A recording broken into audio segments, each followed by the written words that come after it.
What is up, everybody? We are live with an FA Cup draw reaction, a Super League reaction, a Chris's back reaction. I mean, let's start with the Chris's back reaction. How are we, Stonadge? I'm all right, Craig. I'm not fantastic, but I got to pull through. I was actually gutted to miss the stream yesterday. Yeah, I've never like missing, never like not working. It's really horrible, but yeah, it's great to be back. Hopefully, I can pull through an hour tonight. That'd be great. I'm not quite as much of a trooper as Paddy was when he had COVID. So I tell you what, you're looking good for a man that's under the weather. I mean, you're putting us to shame again, dude. oh mate, I could never say that. You look at you two, absolute Adonises. Yeah, fair. Well, it is the cross. We've no disagreement. Yeah, there's no disagreement there, I tell you. And Mr. Murphy, how have you been, sir? Been great. I've just finished a lovely bit of exercise, couple of hours out walking, doing a bit of jogging, having a coffee now. I have a friend with me here. Life is good. Nice. Glad to hear it. Good to see you out and about, my man. I'm still a lazy shite. Oh, hello. Hello, sir. Hello, Craig. I love your videos on the Anfield Agenda. Very good, my friend. We love that little dude. I tried to buy that as well off Amazon, but it was sold out, and I know where it went now, huh? It's on its way to Murphy's gaff. It was actually a birthday present off my friend Colin here, early birthday present. So, and I literally told him, and genuinely mean this, the best birthday present I've ever got. Oh, damn right. I mean, bar him showing up at your house in person, definitely. As long as he doesn't try and get me to join him on the front line, I'm okay. Oh, don't mention the war. Don't mention the war. Quite faulty towers. Respect. Now, play nice, gentlemen. Play nice. Yeah, quote from Faulty Towers, exactly. I mentioned it once. I think I got away with it. You started it. No, you did. You invaded Poland. No, I have it down. I have it down. Right, gentlemen. Let's start with the FA Cup draw reaction. So I'll run through the draw and we'll go from there. Crystal Palace will take on the winner of the tie currently underway between Everton and Boreham Wood. Forest or Huddersfield will take on the mighty Reds. So, we've an away tie there. Middlesbrough got Chelsea and Southampton got Manchester City. So, for once, City didn't get the easiest draw. No. Wow. I mean, they must have stopped bankrolling the FA, right? The balls must not have been put in the fridge for long enough. But, yeah, I'm really happy. It's the first time. I think it's proof, though, that draws win cups. Honestly, the way that we immediately win the cup when we probably get easier draws than usual. And I think we'll get through to the semi-finals quite easily. I'm not going to lie. I know everybody will have their own team they want to go through. I want Forest just purely so I can banter my wife for once, because it never happens with football. She's a Forest fan, and I want them to go through because I want to be able to banter her when we beat them. And if they happen to knock us out, then, well, we won't talk about that. She's not getting any. That's what I'm saying. I reckon I'd also rather Forest, but for footballing reasons, because I think Huddersfield are the better team. I think they've been doing some good stuff under Corbran. But yeah, draws do win cups, and I don't care how cocky someone says I feel, but we're in the semi-finals, to be honest. Let's not take the piss here. Well, look, yeah, it'll be a massive disappointment if we don't get through to the semi-finals. Chris, would that be fair? Oh, absolutely. Like, it's a championship side at the end of the day. However well Huddersfield doing in the championship, however well Forest are doing, actually, because they started the season terribly, and then Steve Cooper's come in and done incredibly well. We are by far and away a superior outfit. Even our third string should be beating them. So it would be very disappointing. I don't think Jurgen will take it lightly, but yeah, I think it's 99% likely we'll go through. I'm very, very confident. The only confirmation I can suppose give at this point is we do know that the United game is now going to be rescheduled because the FA Cup quarterfinals are going to take place. I think the weekend between the 17th and the 20th, I think they said. So, we'll wait and see exactly when the fixtures announced. I'm sure the TV companies, Paddy, will be pulling it apart to see which ties they want. Liverpool on Paddy's Day. Let's do it. It's exciting. And like again, when the draw was, I was like, just not City, and that's happy enough, or Chelsea. And Southampton getting City, Armando Broja has been doing a madness for them. That goal he got the other night was incredible. So I honestly could see Southampton like doing something. Is it in St. Mary's? Yeah.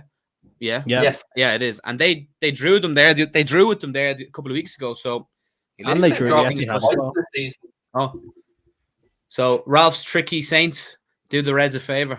And all they need is a set piece, right? Because Ward-Prowse can just whip one in and or whip a free kick. You know, it's an advantage. I honestly have a sneaky feeling Southampton might do something there. I don't really care what happens to the other ties, to be honest. I will be whoever's put in front of us. That's the way I want to look at this. And as Paddy said, it'll be another trip to Wembley, even if we just get through the next round, which would be great. I mean, it's Chris Stonadge's second home at this point. Yeah, Chris Stonadge's place where he gets ill, probably. To be honest, it's a fair trade to have. You know, winning at Wembley, probably got Rona. Who cares? You and Piers Morgan are in the same boat then, because didn't that happen to him? Didn't he go to Wembley and it was everybody sitting around him? That's the only boat I probably want to share with him. To be honest, I probably don't even want to share anything with him. To be fair, absolute grim, vile human. I want to just ask you guys this real quick: who gets the top four? Thank you, Reece, for the super chat. I mean, I've commented on this earlier. I'll go with Arsenal right now. If I was to stick 50 quid on it, what do we think, gents? Paddy, you first. Well, obviously Liverpool, City, Chelsea. Although I'd love to see Chelsea come under some pressure, but I think they'll stick it out. And I've said Spurs for so long, but I've gone towards Arsenal the last week. But because Spurs have just got knocked out, I'm going to go with Spurs. They now have one game a week, and I just back Conte. I just have a funny feeling United might be really spawny and get it. They're not good enough to get it. All right, it would take Arsenal being true Arsenal bottle jobs to not get top four. They're in the best position out of anyone, but I just have a feeling United are going to do it. I really do. They're not good enough, but I think they'll probably spawn it in. I mean, lads, look at Chelsea. I mean, they're not clear. I know they'll have some games in hand and stuff, but they could easily be dragged back down into this if they have a bit of a wobble. They are having a bit of a wobble. That's what I was thinking. Sorry. They're having a bit of a wobble, aren't they? We've clearly finished them. I mean, they were 2-1 down to Luton yesterday. Yes, they managed to come back and win the game, but who knows? Maybe it would be quite funny actually, because there's probably not a manager in the world I dislike more than Thomas Tuchel. I do too, but that's purely because of how Chelsea fans overrate him rather than him himself. I don't necessarily dislike the human, but yeah, just because of how overrated he is by Chelsea fans. Arrogant man. Thought he could come to Anfield and win. Called him BTEC Klopp. That's all I've ever referred to him as when I'm chatting to him amongst friends and footballing circles. The big news today, gents, as well, was the launch of the Super League 2.0 to some extent, and I'll go through the talking points from that, and also the confirmation of the rejig Champions League. And let me just say very clearly, they're both a load of me arse. Yeah, absolutely. I mean, why take a competition that is perfectly good in the Champions League, has a very good format, every team gets guaranteed 3 games, you get your knockout stages home and away, it's the pinnacle of world football. So this is what we're going to have. It's going to be a 36-team tournament up from 32. Group stage is going to be replaced by one big league table. Each team to play 10 games in the first phase, 5 home, 5 away, 100 additional games throughout the tournament. The top 8 sides in the league phase will qualify for the knockout stage. Teams finishing 9th to 24th place will compete in the 2-legged playoff to secure their path to the last 16. I mean, it's gash. It's overly complicated gash. It is, but I don't think it's as bad as people are making out. I don't like the change. I prefer the way it is, but practically it's just an extra 4 games. You know, as long as the knockouts were never touched, I'm not too stressed about it. It's the lesser of 2 evils anyway when it comes to this new Super League shite, which we'll get on to. That's completely... Really quick, sorry to cut across you. I have to do this inside the first 10 minutes. My bad on this. We're brought to you today with thanks to Manscaped again, folks. Sorry, WFM20, 20% off, free shipping store wide. I completely forgot the ad read at the start. That is my bad. Sorry for cutting across you, Paddy. Yeah, WFM20 for 20% off. Your boss will thank you. But yeah, no, listen, I'm not. On first glance, it looks horrific, but I think practically it's okay. The knockouts stay the same. It's a similar premise. The league table kind of aspect is kind of cool, like having a European league table. top of the league, you've won the league sort of thing. I like that. I'm not too mad about it. But you're not And going to again, play compared to the everybody. Super, That's what makes it a pointless league to me. yeah, that is very strange. I don't see how that's practical, having a league table where you don't play everyone. However, it's just the lesser two evils, and I'm almost willing it on because that means that we have that, we don't have the Super League. So that's my thing. I can solve this real quickly, Chris, for everybody. 6 groups of 6. There you go. Sorted. Everybody plays the same 10 games, and you find a way. 6 groups of 6, then we put them through to what? Let's go to the last 16. You can have a couple of playoffs. You could do some stuff for the third places, but it just seems like a more straightforward way than this 36-team league, which somehow the top 8 are going to qualify, but the top 8 based off what? Who plays who? Well, this Swiss model seems so complicated. I don't think they've explained that, have they? I'm guessing it would be a guess that it would be based on coefficient. But what it does do, I guess, is guarantee games for teams who wouldn't get that amount of games in a normal Champions League season. So financially, it would benefit them. But playing wise, player welfare wise, that's just an extra 4 games. I don't understand how we're meant to squeeze those games in without players getting injured. At the end of the day, it's going to go to like NFL size squads in football clubs because they won't be able to cope with the amount of games that they have to play. It's just ridiculous. That's the main issue I have with it, is the extra games. I don't think the format is that bad though. It's just an extended group stage for me rather than that. But if they have a lot more explaining to do. Yeah, I don't understand why bring it up to 10 games and not just go 6 groups of 6. It just seems so much more straightforward than one big 30. Trying to just even look down the table and figure out where you are and what the permutations are. It's not like, as Paddy said, a league table where you look at a Paddy and you go, right, we're second, we have 8 games to play, we know the permutations. You're gonna have to have a degree in fucking physics or something to figure this out. Well, luckily for me, I do not have that.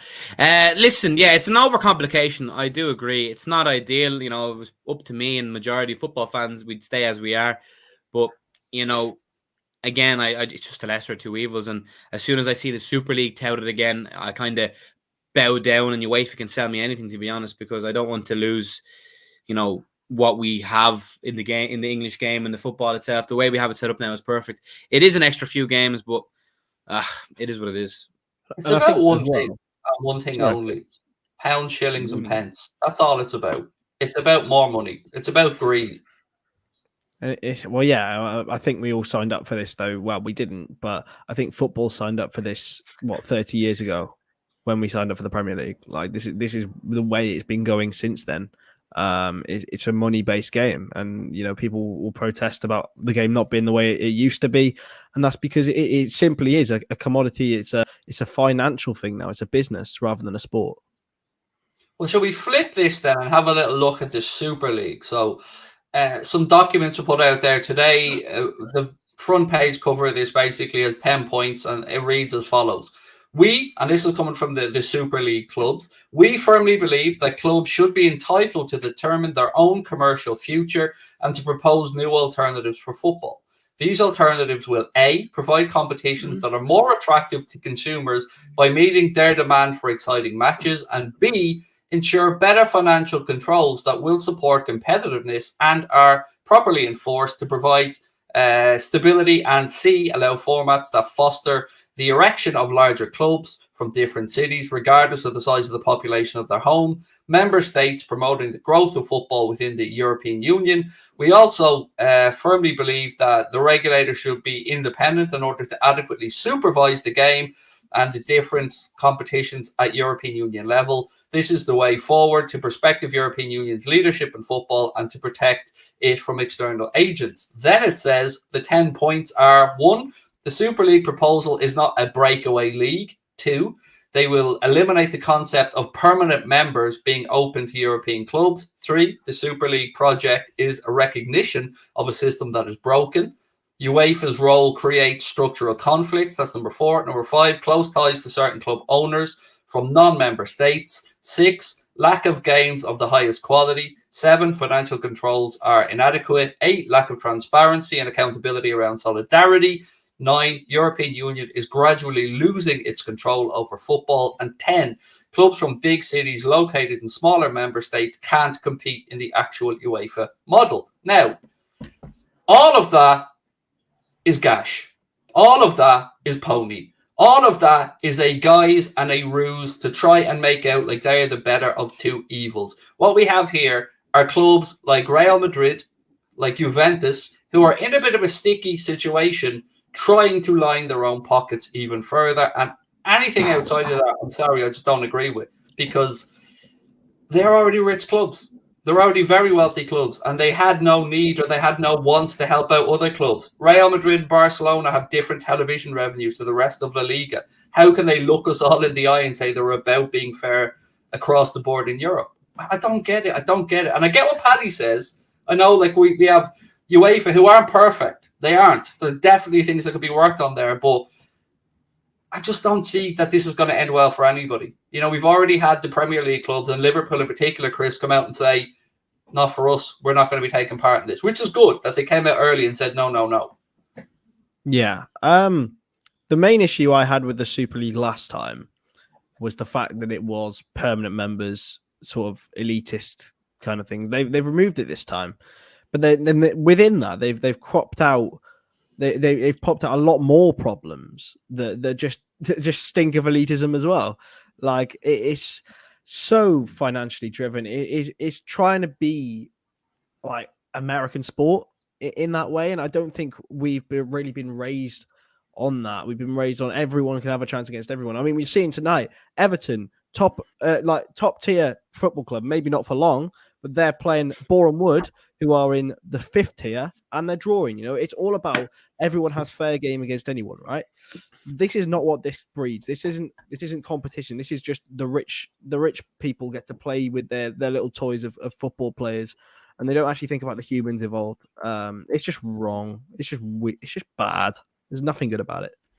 See, here's what gets me, Paddy. I think it's a bit contradictory in its own merits, and what it says that it's about more attractive games. That's one thing that they've said. So how do you go about doing that? How do we go about making it more attractive? Like, nobody wants to see, and I include me in this, and I hope you two and everybody else watching, the point of the Champions League is that you play good teams, and then the lure of the big boys in the knockout stages is part of the attraction. For me, nobody wants to see Liverpool, Real Madrid every week, Liverpool, Barcelona every week. I think the luster would go away from that very quickly.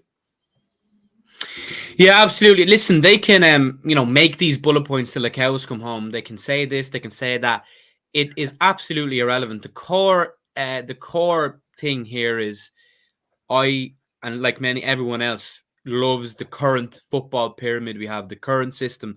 Premier League, FA Cup, League Cup, Champions League. That is the system. This is such an alien concept that would feel like such a foreign entity to me that I will never warm to any sort of Super League, nothing like that. I don't care. Maybe once every couple of years as like a just a novelty thing. Like, I don't know, maybe that. But no, it's disgusting. The way it is now is perfect. There's nothing that convinces me otherwise. The Champions League is the creme de la creme of football, in my opinion. Club football, but we don't need to play Real Madrid, Bayern Munich every week. Right in football, I think it's bigger than the World Cups. I think the Champions League is where it's at. Yeah, well, Champions League is great, or the World Cup and Euros are great and all, but it's only ever really great when you're from a top nation. Do you know what I mean? Or you're English and convince yourself you're a top nation and think you'll ever win it when you won't. But you know what I mean? The way football is now is perfect. I don't want it to ever change. I love it. The Champions League is the creme de la creme. And if we go into a Super League and we play the same teams every year, it's just going to be this. It's going to become the same shite. People are going to get bored of that, and it doesn't.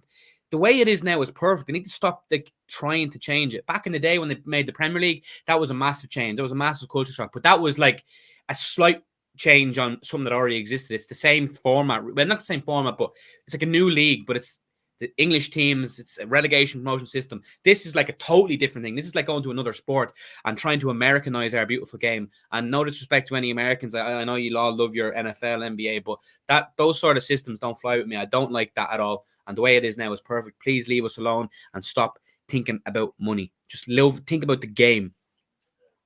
Here's something, Chris, that I wanted to come to you on from Agnelli, who runs Juventus.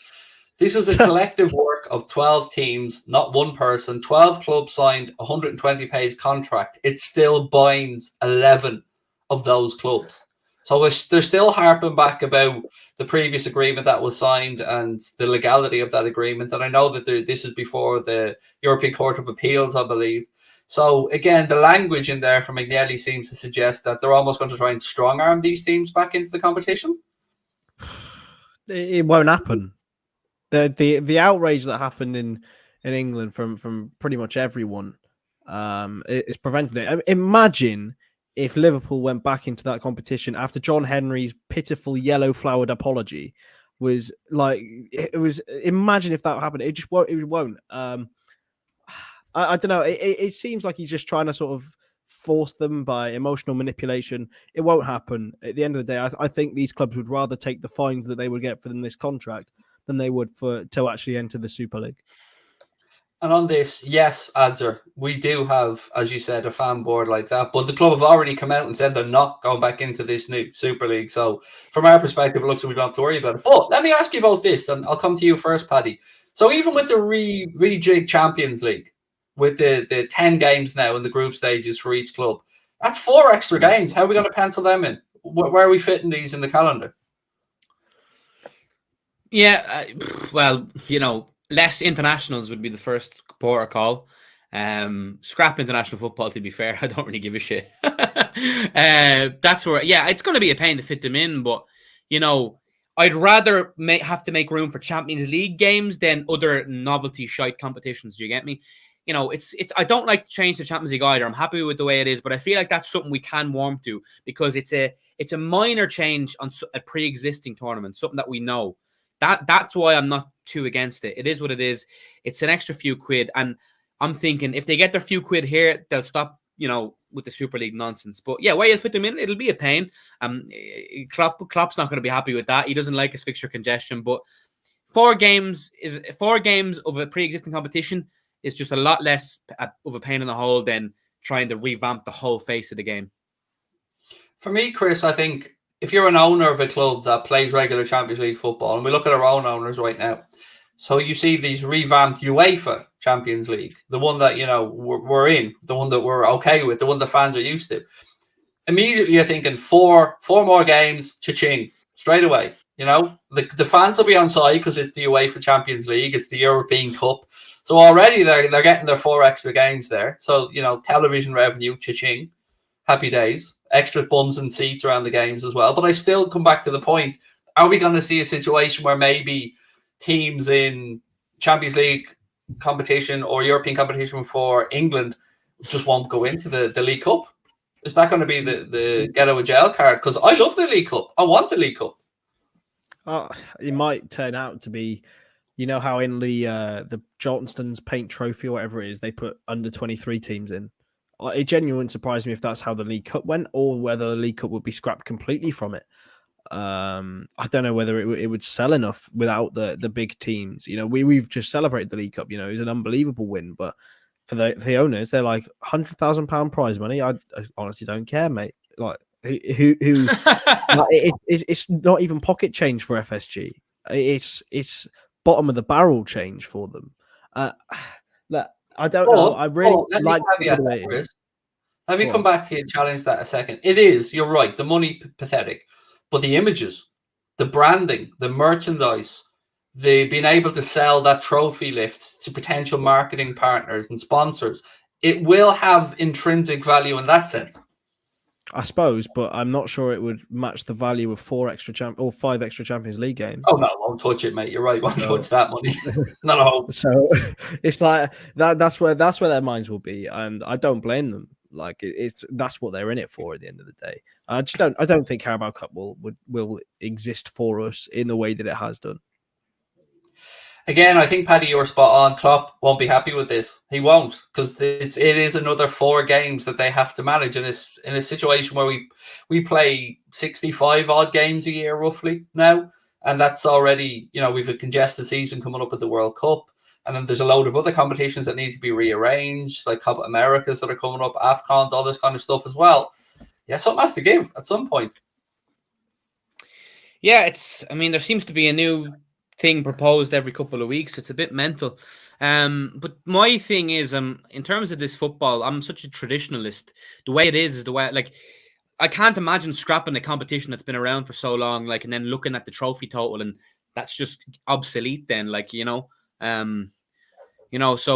like people talk about scrapping the League Cup. Look at the joy we had this week after winning it. You know what I mean? And yeah, there's a lot of fixtures to be. I would just scrap international friendlies completely, get them gone, just do tournaments. Friendlies and internationals are irrelevant. I don't care. They've kind of done that with the Nations League a bit, haven't they? They've tried to revamp the Nations League. The Nations League should be scrapped too. Like, I'm looking forward to Ireland's games and all, but like, it's irrelevant. Like, really, like, it's so stupid. That is the worst. That's probably even worse than this new Champions League format. Is the fact that they had to introduce that. Like, why? Yeah. What's the point? Needless. Like, it's so needless. Can Paddy stop himself yawning? Yawning? What? But as Chris said earlier, the squad size is gonna go through the roof. And most teams are gonna need two solid squads. Like, I just don't know where they're gonna fit these games in. It's mind-boggling. But right now, my biggest concern is the Super League. Another 4 games that we can't get tickets to. Yeah, I know man. The price of tickets are a joke on them third-party websites. But yeah, Anfield needs to be put to 200,000 or something, and then we might get one. You can still buy United season tickets, by the way. How tin pot is that? If only you could do that at Liverpool. I'm just looking at something in the wording of the document, and again, the wording of that Super League document. Where is it? 1 sec. Didn't it say erection of it? That's a funny word. It was just there was one word in it that stood out to me. Erection. Consumers. The word consumers. Ooh. Again, that's actually in there. Yeah, it says these alternatives will provide competitions that are more attractive to consumers. Consumers, not supporters. Consumers, and that's the Super League wording. Oh my god! So what are we? Are we fans or are we customers? If we're customers, then football clubs are some of the worst businesses in the world in how they treat their customers. If we're calling us customers or consumers, because we're like constantly abused by football clubs to some extent. And we just keep coming back for more. I've heard so many people speak about how a football club is almost the ideal business to own from the perspective of having that buy-in from your fan base. You can do what you want and they still keep coming back. So are we consumers or are we fans? Well, there's no surprise. Like, we always knew that's how they thought of us. But to not have the notion or the gumption to take that word out is actually phenomenal. Thankfully, all Liverpool have come out and the Premier League have come out and said they're not getting on board. So I don't see how it's ever going to take off. Let them go off and do their own thing. That I won't care. But yeah, to use the word consumer, how tone deaf can you be? And also, I think for the Premier League teams, it could almost be financially beneficial to stay in the Premier League because all of these clubs now, and what are we thinking? Juventus, Barcelona, Real Madrid. What have they all got in common right now? They're all struggling financially. They all need money. Due to their own mismanagement and overspending. Exactly that. And it's not like one thing we can say about FSG is they haven't mismanaged this football club. They've overly managed it, like, at the end of the day, and it's probably benefited us in the long run. I just chirp in on that point, Chris, because this Abramovich stuff's doing my head in, by the way. How is it? Oh God, I don't want to say the word fair, but so Roman Abramovich can say, that $1.5 billion that I'm owed, yeah, we'll just get rid of that. That doesn't exist anymore. Hang on.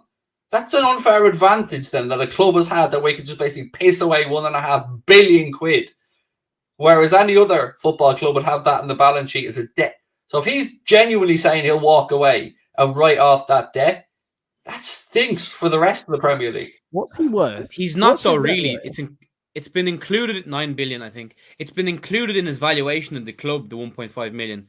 I believe it's been estimated at 4 billion he wants. Yeah, but you say it's included in the valuation, but then he's not writing off the debt and he's talking out his arse. He's either lying or so that's the thing. That's the contentious point at the moment. Like, he's saying he's wrote it off. There's not a chance anyone in the world, no matter how rich they are, like, it's 1 point. He is worth 9 billion, yeah. but it's 1.5 billion. It's not like if it was 1.5 million or 10.5 million, then I can see him walking away, because then it is kind of chump change for him. But 1.5 billion is like a disgusting amount of money, and he's not walking away from it. There's no chance.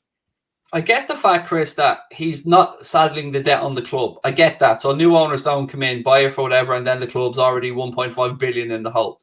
I get that. But either way, however you dress this up, as Paddy said, if the asking price is 3 to 4 billion, well, we all know that that includes a big lump sum there for that 1.5 billion that we spoke about a moment ago. Yeah, absolutely. It's a really strange situation. I think he's just trying to save face a little bit. To be honest, and I think we've seen today there's been a lot of love for him on the timeline, which, I mean, I can understand somewhat a Chelsea fan's perspective that this owner's probably given you every bit of success you could have ever imagined for, but you have to look beyond that sometimes and think where has it come from? You know, I'm not gonna lie. I don't think there's one good owner in terms of morally, maybe one or two in the Premier League. So you just have to look where it comes from. You know, thanking them and calling them legends is a little bit too far. Do you know what? I'm going to disagree here on that point. I had a thought about this earlier on. Everyone was giving John Terry a lot of stick for calling Roman Abramovich a legend.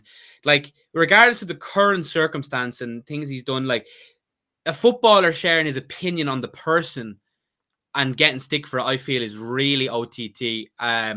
Like, I don't get it personally. I feel like it's people really like picking and choosing and crying about. Well, the fact is yeah, where he's Roman done bad Abramovich shit. got his money from and how he became a billionaire when Russia was split up. That's where this lies. Yeah, no, of course. As a person, he's a scumbag. I get that. But to ridicule a footballer for sharing a personal opinion on the man and his date, I feel like it's too much. I feel like it's people being OTT. Like, I don't think I people don't should get it. go and abuse John Terry for it, but at the same time, Yeah, he's been getting it's like John Terry's a piece of shit. Don't get me wrong.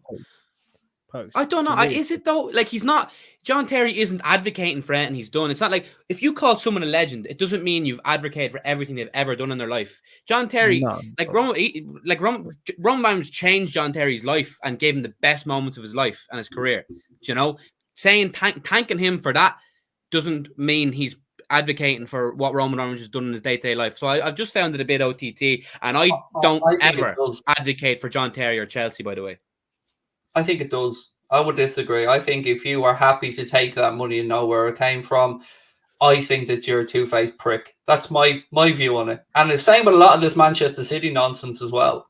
A lot of them suddenly having fucking morals. I don't buy it. I'm sorry. There was an interesting piece from Gary Neville about sports washing and stuff. And I found that he kind of contradicted himself a few times, because I understand the point that Gary Neville was making to that, you know, we don't want politics and sport mixed. But if sport can be used as a tool for good, to drive change, and if bringing Abramovich on maybe did that, or if Manchester City's owners were then forced to maybe change some policies in their own homelands about how they treat people or whatever, there could be. But I still don't like the idea of just normalizing and accepting that money, because it's just a money grab. It is just a money grab.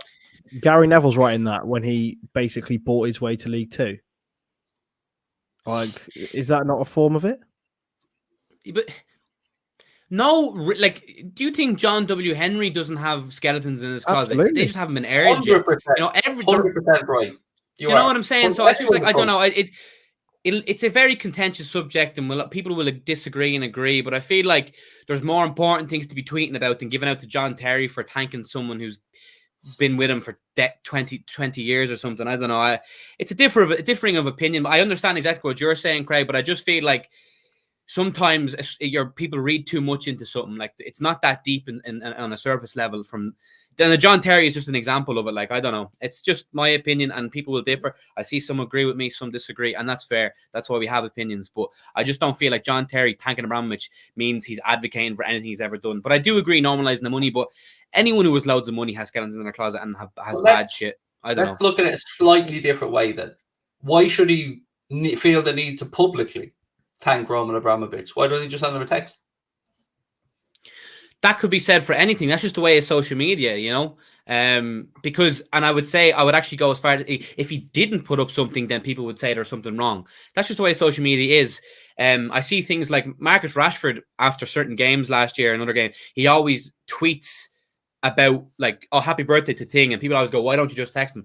That's just the way social media is. It is. People just like to speak on social media as if they're talking. You know, he probably done it behind the scenes as well, but I don't know. I feel like people are reaching on this one, to be honest, and there's more important things to be looking at and you know, helping Ukraine with and stuff than giving out to a professional footballer. I don't know. I think sometimes you just have to read the room, maybe. And I don't think maybe John Terry read the room very well in the current climate. You know, I don't know John Terry personally. No idea. Never met the man. Don't know anything about him other than he was a damn good centre-back. You know, of course. No, but like there was another point. There was a Chelsea fan. He's a YouTuber or something. And he tweeted something like, love Roman, fuck Putin. And then that was what the fuck talking about. That made it something. But I just think people are reaching on. I don't know. It's just my opinion. Some of the comments there from, like, I don't know what Mick means by talking about fucking your man. I don't know what that's a bit mental, but people are reaching. I don't know, man. Real quickly, just thank you for this, my man, and best of luck Cheltenham Town at the weekend. Lots of love, dude. Hope you're well, and thank you for that. From my hometown. Viva. How many times do you have, for fuck's sake, Stonadge? Well, it's Hereford. Hereford's only like, what, 25, 35 minutes from Cheltenham, I think? Not that far. I don't know my English geography. You know, my English I actually know. I think it's 45 minutes from my hometown in Ross, but then where I was born was Hereford, so it's about an hour from there. But yeah, Viva Cheltenham. Can we swap the conversation around to transfers for a minute? Because there was a piece of deal. Why? I don't know. Geopolitics not our strong point. Fucking hell. Oh, stop. It's just a rabbit hole, isn't it? I know. It's very difficult. I know. You get to go down these rabbit holes and provoke emotion, but I like to think we're and then I'm fucked. The thinking woman's crumpet, Paddy, as well as just like candy, you know? What? Woman's crumpet? I'd like to think we could be the thinking woman's bit of crumpet as well as just eye candy. Ah, fair. So we're branching out. I like it. I rate it. I was going. I'll be hosting Mastermind in a few weeks' time. Watch this space. I'm not. What's happened with the sound? Anyway, there's a crack. Whose audio was cracking? Hello? Is it me? Hello? You're all coming through fine to me. Yeah, you guys are coming through sound to me as well. Don't know what's happened there. My audio's playing up. Me? Someone's saying Paddy, someone's saying Craig. And someone's saying all of us. Hello? What? All of you? What? Are we back? I don't know what's going on with the audio. Oh, it's all right now. Okay. All right now. All right. Do you know what that was? Do you know what that was? Actually, never mind. Continue. Go on. No. No, don't. If he's backing out of it, don't push him. Yeah. If I vetoed that in my head, you know, fuck that. So let's look at Bill. Bill have put out a piece that said that Jude Bellingham has told sources at Dortmund that he wants to stay for another year, or for the next season anyway. What's our initial gut reaction to that? Good. You can come the season after. It's fine. No problem. Choo. Yeah. I don't think we need him necessarily right now, but that's if you know, I can wait for him, like a good wife waiting for his yeah, I can wait for him. Oh, for fuck's sake. Yeah. We're gonna have to build in that 5-second delay. You know that they have in live sport and stuff. We're gonna have to build that in. Delay installed in my head. Like, you know, on Twitch when someone gives you abuse, it gets auto modded. I need to build one of them in my brain. What? Abuse on Twitch? Never. I'm never get abused on social media, Paddy. It's all sunshine and lollipops for me. Sunshine and lollipops and Craig. I like to lick toes. I don't believe it, by the way, the Bellingham thing. I don't believe it. I don't believe that he looks at a team that he knows Haaland's leaving, that is faltering in the Bundesliga, that's out about European competitions. He's been screaming at teammates to stop playing him shit balls. I don't believe that he said, you know what, sign me up for another season, boys, because I'm fucking loving this. I don't believe it. I tell you what, though, he will be the main man in that team. He will be absolutely the one. And I think it's still preparing him for his future, you know. I guess he just wants to be, because in that Rangers game, both of the Rangers games, he absolutely ran the show for Dortmund. Everything they did came through him. And maybe he wants a bit of that, maybe a bit like Grealish syndrome, and then to move on to another. Grealish syndrome? Is this a thing? Am I missed something here? Well, it's just like the sort of being the main man, the big fish in the small pond kind of vibe. Not know what country you play for, you know, changing your nationality to drop up a hat. Grealish syndrome would indicate a lot different these days. Do you mean completely fucking shite? Is that one of the symptoms? Man, the man scored in the FA Cup against Peterborough and said that was like Lionel Messi. Are you fucking off your rocker? How you scored against Peterborough in the FA Cup, and the fact that the word Messi even came out of your mouth, you should be arrested for that. Well, he's probably used to getting arrested, to be fair, because he's always doing shit. But yeah, Grealish is shy. I mean, Paddy, come on, get off that fence, mate. What are you trying to say? Yeah, I'm not bitter. No, but the thing about Bellingham is I feel like he knows very well what he is and what he's capable of, and he's still very young. There is no need to rush and push through a move if he can't come straight. Like, his next move is very crucial, and just because we all know his quality, one bad move to a bad club in a bad spot, then you're Paul Pogba. You know what I mean? You've wasted all your prime years being absolutely shite, playing one good game every seven weeks. So his next move is crucial. He needs to be very careful with that. No harm in maturing in the Bundesliga for one more year and then strolls into Anfield. Hey Jude plays in the background. Jamie Webster plays it. And then me and Craig just have a beautiful old night, and everyone, Chris, you know, the whole shebang. I like to think, Paddy, that we get lowered into the stadium like a couple of beautiful, magnificent swans and all white. You know, what could possibly go wrong there? Except when I fart. 1-11, by the way. If fair, like, they should be beating Bournemouth, in fairness. But I don't think that Bellingham is overrated, by the way. That's why I brought that comment I think up. they were talking about Grealish. I think they might have been talking about... Boys, Rondon scored. Fucking Rondon. Ron McDonald. Yeah. Salmon Rondon. Another bit of transfer gossip, gentlemen, that came through today on a couple of platforms. Two other players. One of them, Adam Hlozek, the guy from Sparta Prague, that we have had form with being linked with before, 19 years of age. What are we thinking? I don't know too much about him. I'm looking at you, Mr. Football Manager, over there, Mr. Stonadge. Oh, yeah, baby. He is so good on Football Manager. He's incredible. But no, his record is incredible in that league for someone so young. I believe he got 15 goals last season for them. So he's honestly 20. I think he's 20 years old, 6'2". He's class, mate. Honestly, someone we should be after. I'm surprised West Ham haven't gone and got him. To be honest, it smells of West Ham.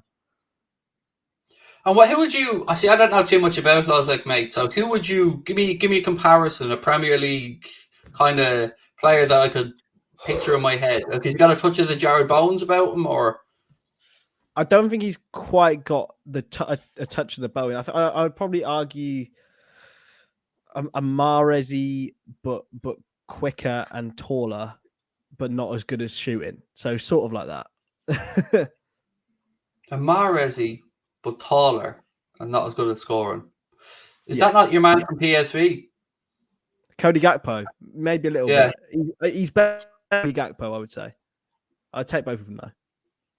And the other name, Paddy, that was doing the rounds today is Darwin Núñez from Benfica, who I know at least Newcastle entertained the idea of trying to buy in the January window. Have you watched much of this kid? Obviously, Benfica have form for bringing through good players. Un poquito. I watched a little. However, once if Liverpool are linked with a Uruguayan, I'm on board straight away. We have fond memories. So yeah, he looks good. I've seen clips of him. He's been doing bits in Liga NOS, and I mean we have good form for Portuguese league players, and Portuguese league players tend to just slot in nicely. Yeah, take a punt. Why not buy him? Take him. If you shit, you shit. Give him a go. I'll tell you why not. £55 million, €65 million. Never. Fair enough. To be fair, he's got 23 goals in 29 games this season, but it's the first time he's ever He scored got over the kid 20 in from his goal, career. by the way. Santiago Santiago Nunes. Munoz. Oh, Santiago. Munoz, sorry. Nunes, sorry. Didn't, So it's didn't probably the Newcastle most, actually sign probably the most someone? confident Paddy's ever been given an opinion on here. No, I know his name. I watched that film. It's definitely Santiago Nunes. I know it off by heart. And I actually got it wrong, so that's brilliant. It's actually Munoz, but it is what it is. Didn't Newcastle actually sign a player called that? I'm pretty sure. Yes. Ratio. Funny. Santiago. I'm going to go on yeah, the limb and say I've heard that before. 19 years old. I love it was market that Nunez, by the way, his market value is on transfer market is only 30 million. So Benfica are talking out their hole. That's mad. 20 appearances in Liga NOS, 20 goals, 2 assists. £55 million, which is a lot of money. But it's similar money to Rafinha, Jared Bowen. That caliber of player would probably cost that much. Chris, I have a question for you. Somebody said to me that Rafinha could be available for as low as 20 if Leeds got relegated. Yeah, I'm pretty sure that came out from the Athletic, which would be. They're not getting relegated. I mean, but they could.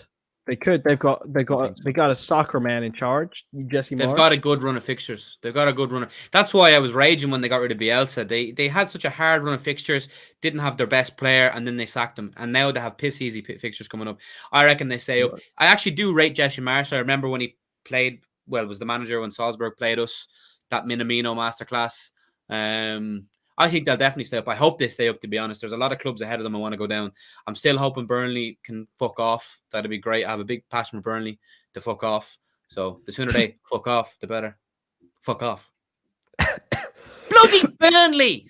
Get out! My eyes are to be fair, they always take brats. They always take points off United, and I want them to stay up. And if it meant us getting Rafinha for 20 million, then Burnley can go down forever. No, Leeds can go down. I'm going to be hurting this summer transfer window, gents, because I've almost got Bowen done in my head, even though I absolutely think we won't sign him. I just don't think I don't think we'll pony up the dough that would make West Ham sell him. Yeah, especially because they automatically extended his contract till 2024.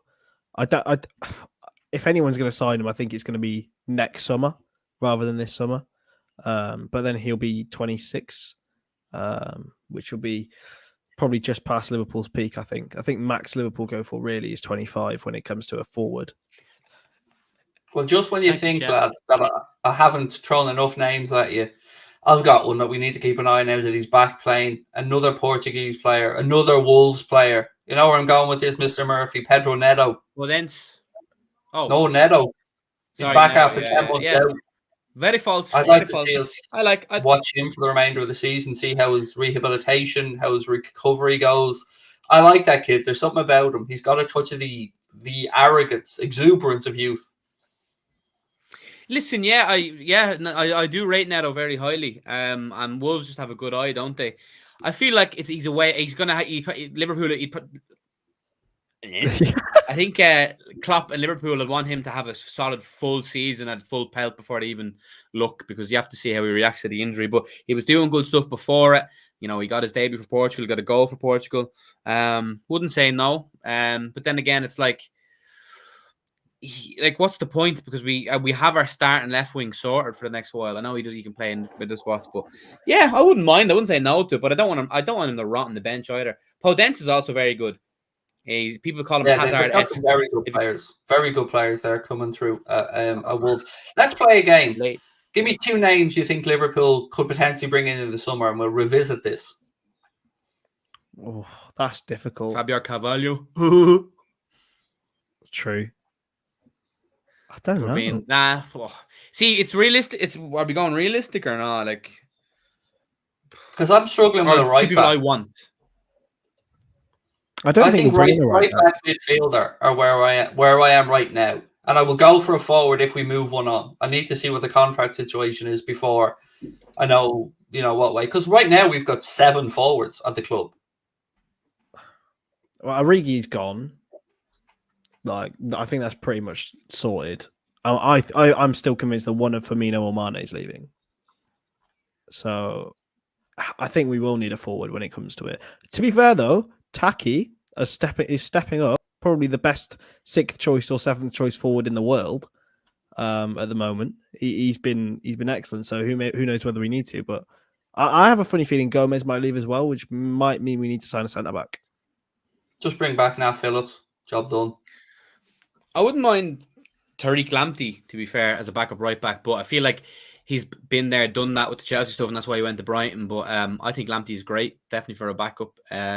Brilliant. But although I am firmly happy with Conor Bradley as the backup right back. It's another Irishman kind of on the fringes, or Northern Irishman if you're going to be pedantic. So yeah, I'm happy to have him as the backup right back. I'm going to say for the two players, I'll go Bowen and Araujo from Barcelona. Ooh. Wow. Interesting call. Barca certainly look like they're open to him moving. I signed him on FIFA, by the way, early doors when I was in there. Araujo. I'd love to agree with you on Bowen. I mean, I want Bowen. I don't think we'll have the funds available without a horrible decision that none of us want to even contemplate right now. Yeah, I also think the only way he leaves West Ham is if he pushes for a move, like desperately pushes for a move. And I'm not sure I'm not sure Jurgen would like that out of a player. So I don't know. Let me introduce you to Virgil van Dijk. True, to be fair. True, he pushed, but then to be fair, he went back and played for Southampton that year and got battered, and that was the last time he lost at Anfield. I remember there was a myth, or somebody said before, that when Virg was walking off for Southampton against Liverpool at Anfield, he said, "Why wouldn't you want to play here?" To somebody. I like to think that's true. I'd love to think that is true. I'm pretty sure it was. I think it was on an interview with someone. I can't remember, but I'm pretty sure that was true. What a man. Bloke. So, but I think Tariq Lamptey. Any other names? Oh well, no. I mean, that's just no. If we're being ideal here, we're all agreed on that. Yeah, we're all agreed on Oxlade-Chamberlain moving on, and we need a new midfielder. Ryan Gravenberch is one for me, and I'm gonna go with Anthony from Ajax. Well, actually, no, that's two Ajax. Sorry, I'll leave Ajax alone. Gravenberch and come on, out of the top of the noggin. You know what? Broga. Not Broga. Broja. I think he's a baller. Chelsea won't sell him to us, but I think he's class. So why not? I'd love to fuck around with a traditional number 9 just to have that option. You know, we don't really have a traditional number 9 at the club. Yeah, there's a young gentleman, you might not have heard of him. He's kind of gone under the radar at the minute. A young Houlden. This is his traditional number 9 that would and who's his agent? I'm the same as your Gravenberch. Oh fuck. Fuck you. All right, Gravenberch, you're gone. Not him either then. I don't know. No too many clouds, no? I don't know if he's the sort of midfielder we need, really. A Ligue 1 player doesn't really tick on my balls. They are prone to Fabinho. Yeah, but he plied his trade. Also from Monaco. Yeah, I know, but he plied his trade elsewhere before too. He's never been out of League One, you see. Yeah. I haven't been that overly impressed with Tchouameni or whoever's name is pronounced. I'm not gonna lie, boys. I haven't watched much of the lad either. Like, do you know what I mean? I'm not. Some people can say, "Oh, he's class." I haven't watched that man once. I think I've watched. You know what I mean? Do you know what I mean? Like, people, unbelievable. His statistics are quality. Like, he's good card on FIFA as well. To be fair, I just don't think we need another player like Gini Wijnaldum. Yes, I would love a Gini Wijnaldum. I wouldn't. Gini back. I wouldn't. I'd love another Gini Wijnaldum. I love Gini. Evolved and got way better without a player like him in the team. Yeah, I know, but bring him on as bring him back and then put him in the Milner role. That's what I'd want, not to start. I just think Gini Wijnaldum. Nothing to be said for Christopher Nkunku. I love him. Oh, actually, fucking yes. That's a man I watched. He is unbelievable. And he better not go to fucking Bayern. Don't make that stupid move. But he is the truth. He is so good. I seen United linked with Nkunku as well. Did they not know that they need midfielders? No. Yeah, They just Craig, keep going I was forwards. linked with Margot Robbie last night. Neither are happening. I'd love a go on Margot Robbie, to be fair. I think I'd have stage fright. Yeah, yeah. I'd probably be embarrassed to be in the same room as her, to be fair. Don't look at me. Don't look at me. Don't chase me and put a chocolate. Keep me socks on. Just turn the lights off, please. I always wear a t-shirt when I'm having sex. It just makes it work better. Wow, Paddy, your boobs are bigger than mine.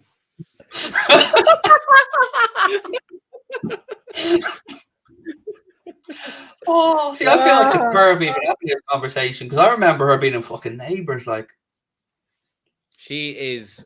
When someone goes, "Who's the most beautiful female celebrity?" It's always her. She is on. Just what if you haven't? I'm sure you have. Watch Wolf of Wall Street, man. the answer to that goodness question is gracious. Mila Kunis, by the way. That's the answer to your No, question. Margot Robbie is far better looking than her. Margot Robbie's clear. Craig, enough. let's not take the piss here. No, Mila Mila Kunis Kunis. is. You're forgetting we've got an age barrier difference here. Mila Kunis is closer to my age bracket. But I'll tell you Yeah, what, but no. She is quality though. Tell you what though, prime Cheryl Cole up there in her prime. You know, everyone's cup of tea. Which my cup of tea with 2 sugars in it. Because remember, she punched someone in the bathroom, didn't she? In one of the nightclubs. She's been around though, hasn't she? No, she's. I'm not. Listen, a bit I'm of sorry, a. Paddy, hang on here. We're not getting delivered. We're not getting delivered virgins here. Like, do you know what I mean? We're not. She's been around. Like, Jesus Christ. Cheryl Cole. Nah, Cheryl Cole's dodgy, man. What? Yeah, Do you know what age she was when? In her prime. No, do you know? No. I mean, when she got Prime with your man moment. from 1D, like she was making moves on him when he was about 16 or 17. She's danger. She's a danger. But prime moments though, prime moments. I mean, Fight for how'd the you flag. think I feel when you call my name? You got me confused by the way I change. Banger. No. In the prime. Welcome Tom to Anfield Agenda, where once again we have managed to go off on a fucking tangent. See, Tom Cruise ruined Katie Holmes for me as well. Because I was a big Dawson's Creek fan. I used to love Katie Holmes. Hey, there he is. The legend. Very good show, Craig. I really enjoy it very much. I look forward to next one. Cheers. Damn right, you do. Big fan. He's a good lad. Yeah, I was and another one, that girl from Meet Joe Black. I think it's Claire Florini or something like that. We're not 50 years of age, Craig. I'm sorry. Paddy, Google her and tell me I'm wrong. Craig, you look hurt there, man. I'm sorry. The pain in Craig's eyes when he said that, man. I better get the ball toner out and give it an extra splish. Yeah, the next time I come to your gaff, you're going to be behind the door with a shovel ready to knock me out. No, I'm just going to have that little gentleman to your left here live in person ready to start a fight with you. I can't believe I'd still not. How are you 6'2", Chris? That has to be some sort of joke, man. Like you're more, I feel like you're more this size. You're definitely Hasbulla size. Mate, honestly, it's a pain in the ass.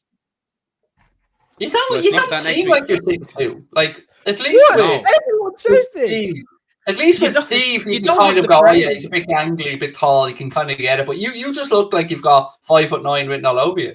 I'm like prime Joel Matip. You know, I'm just limbs. Bizarre.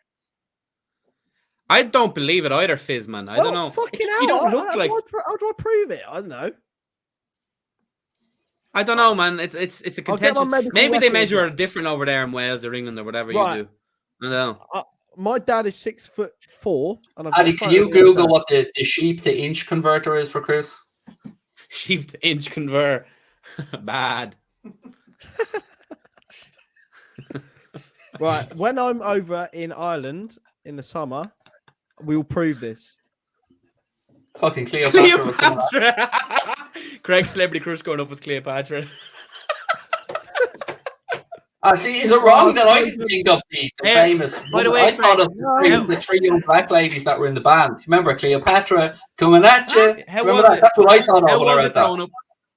How was it growing up with Adam and Eve? I still dream in black and white, Paddy. You were the one that gave them the apple. What is Stonadge doing here? Mate, my camera died, so I'm roaring off the. I'm off. Have you ever charged it like in your life, or what's the story? I have, yeah, I have. I charged it right before, but it died. Camera only measures up to people who are 6'1" or less, so it's just packed in with Chris's monumental height there. Yeah, Right. Actually, yeah, that's you a good lot are shout. getting finished in the summer. You lot are getting finished when I come over. I reckon you include your fringe in the height. No, with that it's like 6'3". The fact that you're taller than me doesn't sit right with me. That actually unsettles me. I'm kind of freaked out. Mate, honestly. The fact just that feel the like it's a smallest of all of us freaks me out. You weren't that small though, Craig. To be fair, you're not that Smaller short. than you, You're not smaller short than at all. Connor. And if Chris's Johan the storyteller routine over there is true, Right, then I'll he's go and get my 6'2". missus and she can fucking tell you. Dude, Chris you look like defo has this one of in them no walls, graphic design. Paddy. Chris has one of them walls with Chris 8'6", Chris 8'9", 8'12". He defo has one of them. It'd be wish I funny could. if you That'd be sick. Nah, fair play, Chris. Listen now, I believe him now. It doesn't sit right with me, but I believe you. Just because I'm massive, mate. In What every size? department. What size feet have you got, Chris? 10. That's all. I'm 11. There you go. I'm a 10. You're Fuck you. bigger in some departments, buddy. Multiple. Oh yeah, especially the cleavage area. I don't know. Shall we bring that to a close? I mean, we've covered everything: Super League, celebrity crushes, Hasbullah. the Premier League or Champions League, transfer gossip. I think we boxed it all off. Yeah. And don't Yeah, forget, I if you got want to be a good lion days, I'm bastard by hungry. Chris Doggett as well, you can go to manscaped.com, use our discount code WFM20 if you want to make things look a little bit bigger like Chris is with the measuring chart.